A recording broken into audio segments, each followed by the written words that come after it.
আচ্ছা মা, তাজমহল এত সুন্দর, তাজমহল কি আমরাই বানিয়েছি তাই না? না তো, যিনি বানিয়েছিলেন উনার নাম সম্রাট শাহজাহান, উনি মুসলিম ছিলেন। ও আচ্ছা, তাহলে কুতুব মিনার নিশ্চয়ই আমরা বানিয়েছি। না না, উনিও মুসলিম ছিলেন, উনার নাম কুতুবউদ্দিন আইবেক। তাহলে লাল কেল্লা নিশ্চয়ই আমরা বানিয়েছি। না, ওটাও মুসলিম শাসকরা বানিয়েছিলেন। তাহলে পুরাতন কেল্লা আমরা বানিয়েছি। না, পুরাতন কেল্লাও মুসলিমরা বানিয়েছে। তাহলে চারমিনার নিশ্চয়ই আমরা বানিয়েছি। না, চারমিনারও মুসলিম শাসকরা বানিয়েছে।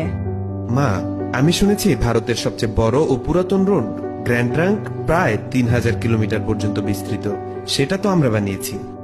না না, গ্র্যান্ড ট্রাঙ্ক রোড আমরা বানাইনি। গ্র্যান্ড ট্রাঙ্ক রোড এক মুসলিম শাসক বানিয়েছেন, উনার নাম শেরশাহ।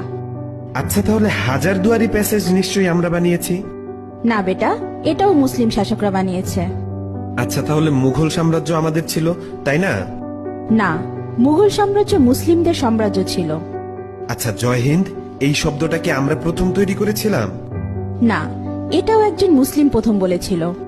আচ্ছা মা, সারে জাহা সে আচ্ছা হিন্দুস্তা হামারা এই শব্দটি আমরা প্রথম বলেছিলাম তাই না? না, এটাও একজন মুসলিম কবি লিখেছিলেন, উনার নাম ইকবাল। তাহলে প্রথম স্যাটেলাইট লঞ্চ নিশ্চয়ই আমরাই করেছিলাম।